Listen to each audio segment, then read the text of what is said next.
এতে নানা রঙের লেখা পড়ে, লাল, নীল, সবজে, কালো।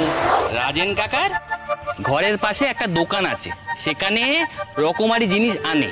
তো সেইখান থেকে আমি তোমার জন্য এইটা আনলুম। পেন? হ্যাঁ, দেখো খুব ভালো জিনিস। এতে নানা রঙের লেখা পড়ে, লাল, নীল, সবজে, কালো। তোমার বেশ সুবিধে হবে।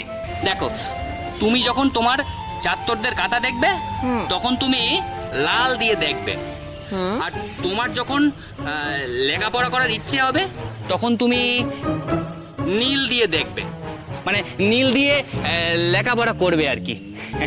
আর আমারে পড়াবে তুমি সবজেতে। আজই ডাউনলোড করুন আর এনজয় করুন আপনার পছন্দের শো।